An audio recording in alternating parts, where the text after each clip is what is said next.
Well, hello there, humans, bees, earthlings, whoever you are, wherever you are, whatever you're doing, and if you're lucky enough to be doing it too. I'm Bushka on Blitz.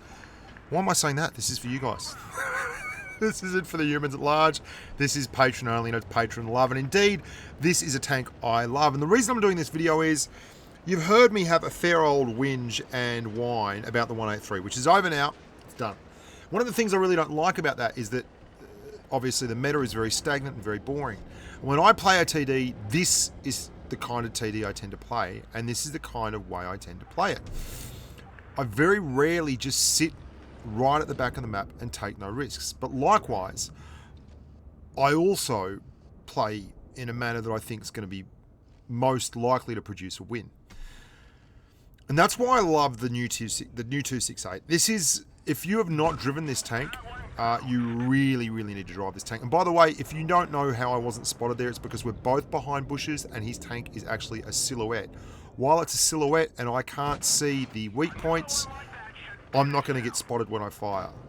And that's something you should probably put in the memory bank because it's really handy. And it's why I'm able to get shots on this IS-4 after also belting that IS-8 and even getting spotted there because the IS-4 wasn't behind a bush as well.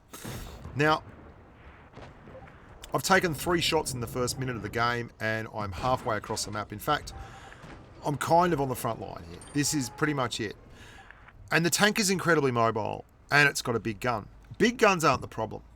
It's when you don't know where they are and you can't move around the map. And it's one of the reasons why you'll see very stagnant gameplay is also very boring gameplay for me.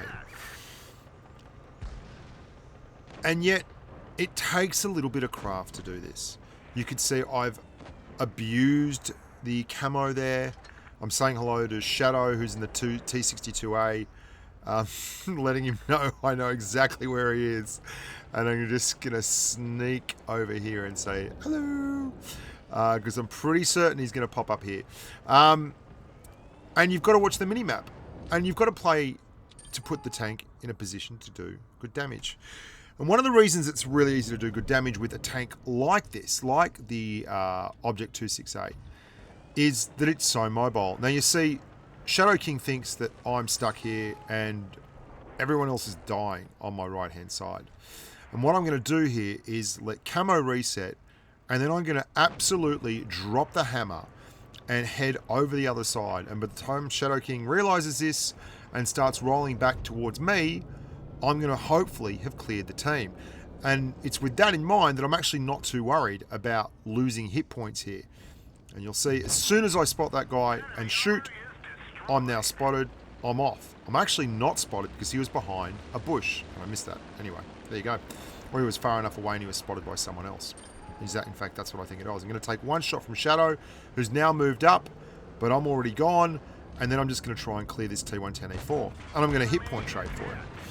But this is what I love about TDs like the OBJ268. It's big, it's nasty, it's got incredibly good mobility and fantastic fire. Like the rate of fire for a gun this good and the DPM it can pump out is phenomenal. The armor profile is super nasty. I've been saving my hit points all game and now I am spending them in a big way. The E4 is not happy. It's calling people cowards. I don't know why. Anyway, we're now going to go and slowly put the noose around Shadow King because he's got plenty of hit points left. We don't have a lot of hit points. Now, Yag Tiger is really going to be the rock that we work off here. So we're going to basically use his hit point pool and try and work around behind Shadow King to really put some hurt on and win the game. And he's a good player. He's in Flute, which is like the second level Premo clan or the feeder clan for Premo. They're very good players, generally. I love this tank and I love this playstyle, and this is the playstyle that I've just enjoyed and adored for the longest time. I've probably been playing for 24-25 years in online games, just specifically online games, and this is the best three-dimensional chess kind of first-person shooter strategic gameplay game I've ever been involved with. And that's including PC variants and everything. I mean, some other games can look better. no doubt. It still looks pretty amazing for me, and I'm stunned that it's a mobile game. But mostly, I mean, look at the lag that's been going on at the moment. I'm going to get belted here by the Shadow King, but I've just got to make it through the next one. Yeah, can't do that. Someone else will clean him up. And this is the kind of gameplay I love.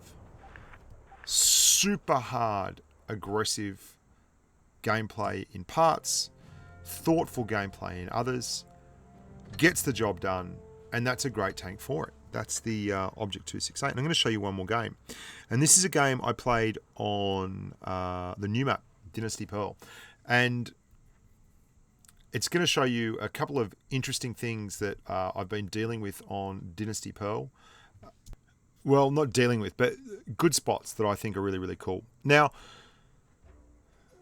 the reason I really, really love the 268 for this is the speed and the gun. The gun is fantastic now. The armor profile is very, very awkward to deal with, and the DPM is lovely and such that you can fire lovely, big, wobbling, juicy bunches of AP rounds that have the best performance mechanics-wise of not losing penetration over distance, even though it has very, very slow shell projectile speeds.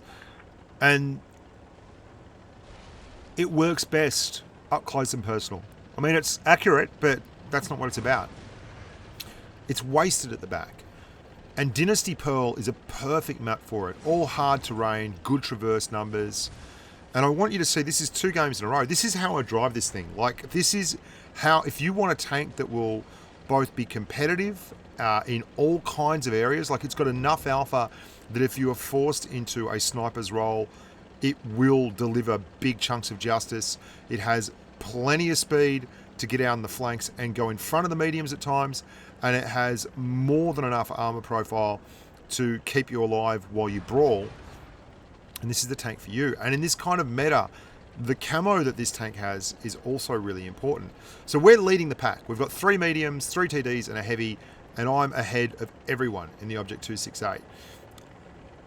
And I'm ignoring the right-hand side of the map here, because if they're in spawn, well and good, but I'm not worried about the guys in spawn.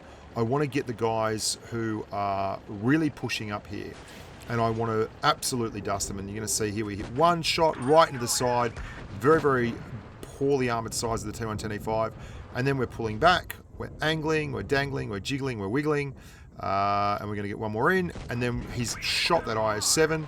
God knows why he went for an IS-7 when I was available, because I'd rather shoot this tank than anything else. And then I'm hiding behind the IS-7 as well, using, now he's fired, happy days, we can go out. If someone doesn't clear him, I'll hit him with a HE shell and we'll get rid of him, but unfortunately just a touch too late. Watch the mobility on this thing.